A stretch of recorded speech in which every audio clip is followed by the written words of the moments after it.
sanimmoo ani yeroo sanitti dubbisan waa'ee dhimma obboleettii sanii fi micattiin eessa akka turteen yeroo sanittis waan hin quba qabuuf isin bira akka turteen waan hin beekuuf dubbiisanii mirkaneessu. Ati garuu naa osoo an silleen tuqini dhage osoo an silleen tuqin osoo ani arraata badaasiin hin jiin na arrabsiteeti. Inna si tuyyuu ka aboo dubbiin soba obboleettii tu biran anatu beekatte akka waan beektutti. Ansi arrabsee duba eessa beekteetti na gaafachuu moo na arrabsuu sirra jirare. Ati fakkeenyaaf mee ati kun ansin tu'in kaajee kullee taanan si caala an arraata badaa dhagee arraata badaa siin hin jenne ayyee gaafa duramsa gaafa durfadda Abdii fi Fataa Shoomuu jettee akkanatti qorichaan dhamaasanii salanii ka jette hagam dhugaadha ragaa qabda haaloo salan yaada bareedaadha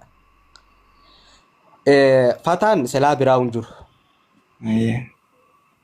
okay ani ka jedheen abdiifaadha Fataan biyya biraa jira Fataa tokko duruma abdii ammoo in laal namni tokko Oromoon akka jette namni wal arrabsu wal hin faarsu kana je'eetiin jira maaliif isaatu dura na arrabse osoo an jecha takka hin jiiniin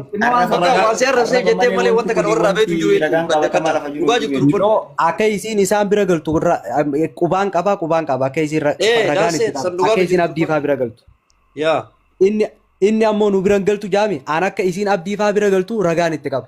Bakka jarri galtu beena obboleessa kiyya bakka isiin galtu beena Kadiir ati ilaal wanti kana jarri gocha kanarra raawwachuu ibidansii yookaan dhugaa wayii qabdamoo waa wal arrabsitaniif akkas jetteen akkana jedheen jedhi dhugaa jirtu dubbadhu kaddaa maal ta'a sodaadha. Wanni sambar sangijee inni giyyoo inni dhiyogguuni sambar namni dhiifama ogguuni na gaafatee saniis akkasii jaam malee wanni ni namaan tanaanii sodaa isaatiif godhee. Sodaa isaatii miti kun dhugaadhaati dhugaa dubbataa bar. Inkijib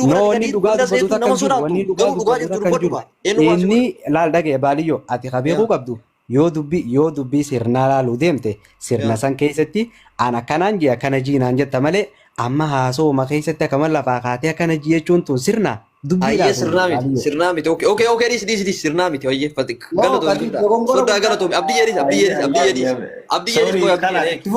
sodaa galatoomi waa takka si gaafadha sodaas biratti ayyee gaafadhu fattishaadhaan tokkoffaadha namni ati dhiifama gaafachuu qabdu dhugaa jirtu walitti himne erga kabajaa walitti himne kabajamaan jaalalummaa wal jechuu qarallee nuti tokko nuti ilmaansii qomandooti ilmaan bareentumaati fattishaadhaan maal yaadateeti akkana godhe jettee sii galee fattishaa waallee siin jenne ati akkamitti jechuun waan badaa jechuun waan biraa leetee arrabsuu hin dandeetta sii galee waan badaa siin jenne maaliif asirraa afaan bana kunii siin jedhe sii galee bakka haadhaa san dhayitee nama kabajamaa namni Oromoon jaalattu nama takka miidiyaa kanarra bahee nama waan arrabsin haadhatee akkana godhe jechuu sanii dhiifama nuu jedhiini sodaa kenna kanuma siin jedhaan.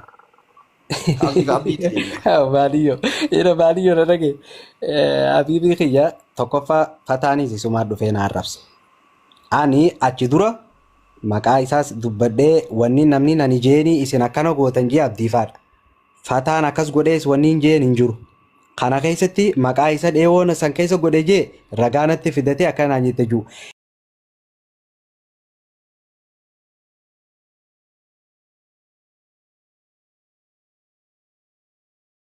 Yaa fayyadamu abdiidhaan dhuunfatti yookaan keessaan gara biraatiin wal tarabuudha dandeetta sii galee namoonni si jala turan suni nama baay'eedha biyaansa nama 2,000 akkas ni tahan.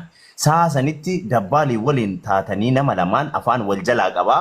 Abdiin hin callisee taa'a afaan wal jalaa qabaa mucayyoo tana qoricha itti godhanii akkasitti gudeedanii akkana godhanii dhamaasanii akkanatti as fidanii jecha akkanaa gaafa afaan kan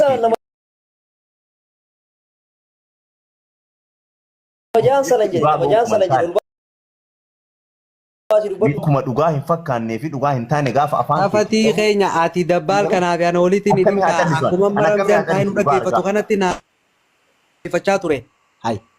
Beeke kan eenyuun yoo ta'e dhugaa argaa namni akkamii usuu danda'a dhugaa takka argaa osoo ati kaayoo ta'e san akkas ilaalka sayyoo ta'e Kadiir ragaatti qabda ragaa fidi jettee mana gaafati yeroo san maaliif akkana jettee mana gaafati maaliif kana jazbaa afaan banumaan aan jettu bakka sani maaliif dubbadhe beekta atumaan beektu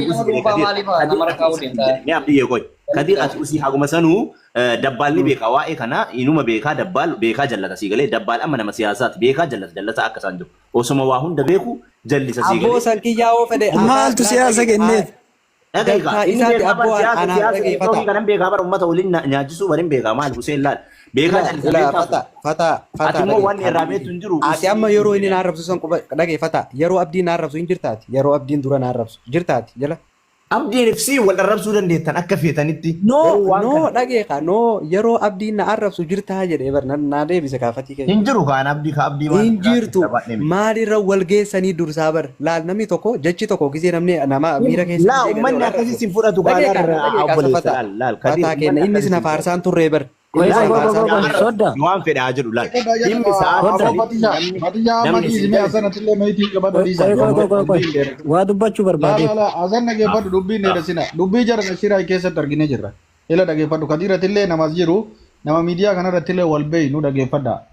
Dubbiin amma shirri deemamaa jiru mucayyoo dheengadda gaafa garteetiin fuudhanillee homa biraattu jedhame. Amma fakkeenyaaf ati tara baafuu jedhi abdiidhaan mucayyoo nama qoricha akkana gootanii akkana itti gootanii qoricha itti gootanii waa gootan yeroo jedhan amma mucattiitti garagaltanii jirtan. Mucayyoo fara fuuletti deeffattanii jirtanii bar. Maaliifi?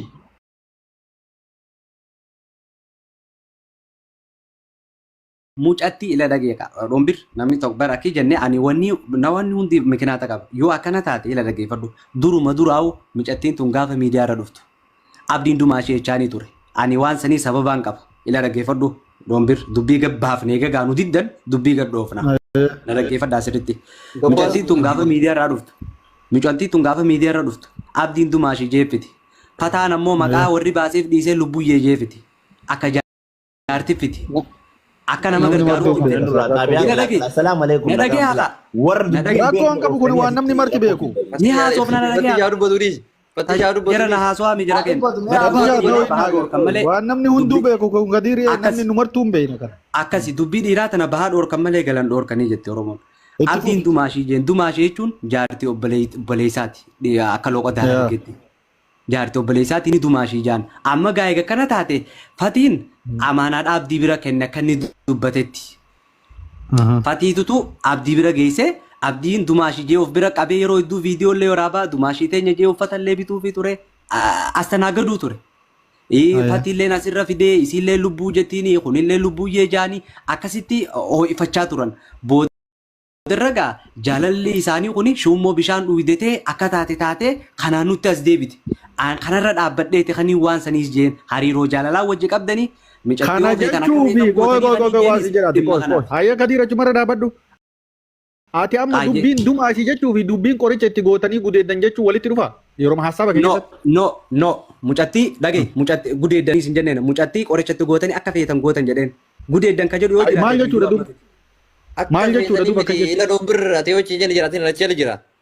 Dubbaddu taakala dhageeffadhu kadii dubbii tana sias taakala achi jala jira sin dhageeffataa jira. Wanna jetti qoricha itti gootanii mucattii jetti laa nama jahaan ila viidiyoo waraabadhee jira nama jahaan. Okay. Dhageeffadhu kana dhugaa jirtu bar kuni paablikiirra jira nama rabbeeka. Viidiyoo waraabadhee qabaa mucattii nama jahaan itti taphatanii jetti dhageeffadhu dhiirraa dubbii adda amma ol kahee lafaan harka qabadhee fidaati nama jahaasa yoo ani maqaa dhahe. Ammaan tana fidiiti amma harka lafa qabadhee dhiifama gaafadha yalla amma viidiyoo gadiir amma dhiise dubbiin ila dubbii ijoolletti fakkeenyaaf atamma sirrii jettee akkaataa dumaashii waliin jechuunii fi fatishaa fi mucaa ijoolleen lubbiyyee waliin jechuu waan beeku fatishaalleen gabbahee ani isiin gara feetettu nani jettu an nama gartee hariiroo kana qabuu miti jedhee uummata Oromootitti illee nama hundattuu kahimeetillee quba qabda inni bakka jiru bakka biraa. Inni akka nama tokkootitti miidiyaa irratti illee wal barachuun kana jechuun namni miidiyaa fayyadamu guutuu nu argaa ture wanni walitti himnu hin qabnu kana dubbiin dhugaa rabbi yoo taate jechuudha. Garuu ammoo dumaashii abdiin jechuunii fi nama itti taphatan jechuun wal adda argisiisa laan. Osoo dubbii takka kallattiin qabattee. Quba irraan qabu waan takkatti quba irraan qabu barsaniif na aarsi beekta akka diiri quba hin qabu beekta waan takkatti wanni inni beeku hin jiru irraa. Oluma bahee dubbatu kana mee usii callisi wanna beektu hin jiru jedheen malee an duratti. Iyyuu fati an kana aarse maali beekta? Mucattiin tuni gaafa dhuftu eessa dhuftee jedhe jechuun ijoolleen na gaafataa jirti obboleettii biraa jedheen. Takka molseeneen noo mucattiin obboleettii finne keessaan qabdu jedhe maalitti beekame waan kanaayyuu hin beeku. namni Ayyee. nagaa barbaadu Dhuunfaa namarraa qabu bu'aa dubbii wal keessa laaqe malee kan dirwaan hin Egaa isin waan fidan abdii lamaan bar. Maaliifuu? Isin lamaan bar qofa Kanaafuyyuu fudhachuu inni yoo dandeessanii sanii kan isa fide Okay, miira yoo akkas taate, yookaan okay. akka nama Maaltu arraba garbummaa fide? beene jedha malee Ani osoo isin akka arraba isaanii fide wal argummaadha jechuudha. Dhagee, lakki, no arraba wal akka nama wannaa akkasii jedhama. bar. Eega namni tokko dubbii namaa laale, dubbii namaa bar laal dhagee. Wanni ilmi namaa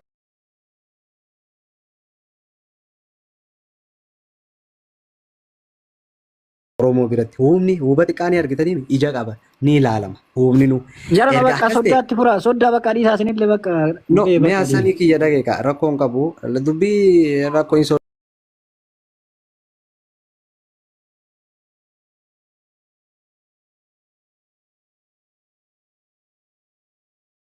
dubbii xiyya laaltanii tana madda bartan achi booda. Okay.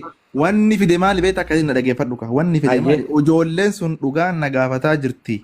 Si galee durallee dhugaa barbaadu jira. Waan amma jettan kana hunda sirna guunnee fidnee bar. Abdii mijattiin tun dhuftee eessa fiddee naan jedhan. Mijattii tana haati haadha bilbilee haati eebbiftee obboleettii finfinnee keessaa qabdii daraartu dhabdii mana jimaa qabdi furii jiraatti. Isitti naa kennii naan jette. Isii fuudhee isii bira geesse. Anaa kana itti maa jiru mijattiin no obbolee takkallee finfinnee keessaa hin qabdu jedhe. An sinaan asoo jedhu ijoolleen maa sun huyyuu sinaan asoo jirti. Namni ol seenee takkamaan akkamitti waan hin beekne akkamitti haasaa kan jiru aarees arrabsiyan. Ati immoo Okay. sila Ayyee. osoo jeequ osoo Dhaqee jeequmsa gaafii. fiduu baattee sila hin Abdi gaafa. amma gaafii teenaa deebiftee qoy dhaabbadhu. Okay. Egaa akkas ta'e ati Kadiir ati eessa beekta? Ati eessa beekta takka cadhisii afachuu carraan kiyya jee namni namarraa ofirraa nama qabuu danda'a. Yookaan ammoo eessatti beekta jettee na gaafachuu qabda. Egaa dubbii fakkeenyaaf haqa baasuu dhuftan.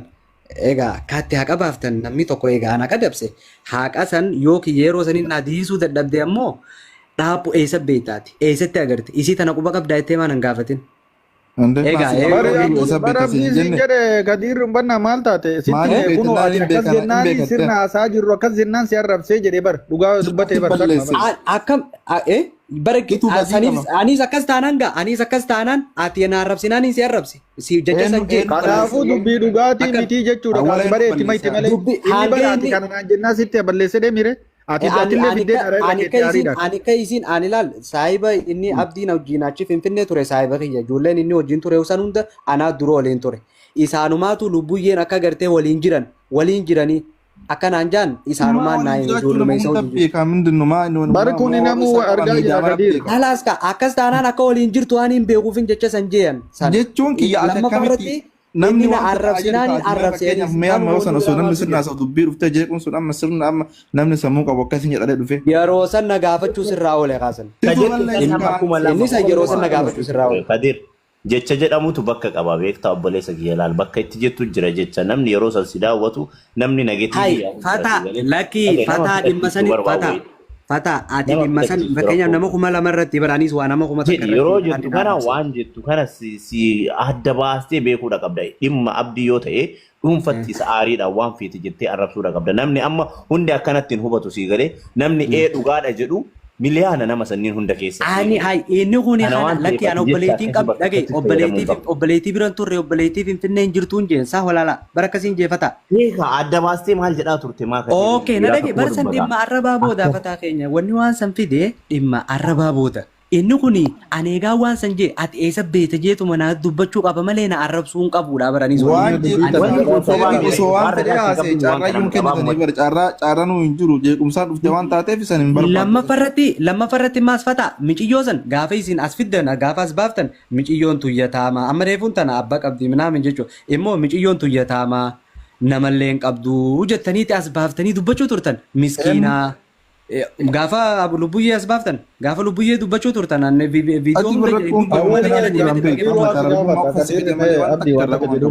Kadiir waa si gaafadha Kadiir. Atillee aariidhaan waan hin taane uummata kanarra keettee meetama wayii uummanni kun dalagu beeyta. Beeyta tama Kadiir dhuguma rabbii qabrii qabda adda galta. akkam waan qabatama qabda. Akkuma amma abdii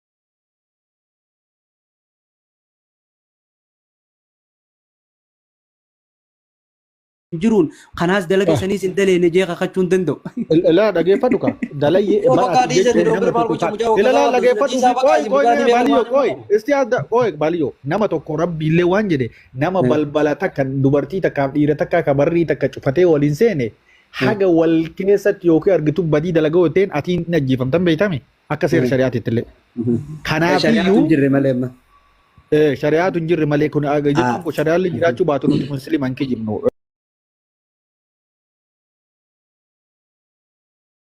Islaamni kijibu. Walumaa galatti ati namni kun obbolummaa gartee akkuma ati jette dumaashii jedheeni achirraa mucayyoon tulol dhuftee bu'uura waliin waraabanii kanaaf aarii kanaaf kana jettee malee waan kana jara keessaa beeytaa jarri kun badii irra dalaguu beeytaa nama jaan. Doombir kiyya dubbatee barinni. Bar nama jaan jennee sin jeer doombir. Nama jaan Ayyee jennee nama sin tokko jeer. iyyuu beeytaa ati qabrii isee eeggattiin beeytaa waan kana badii irra dalagu. Yoon shakkuu hin danda'in beekuu garuu ni shakka. Inumaa waan hima kanaa irraan beeku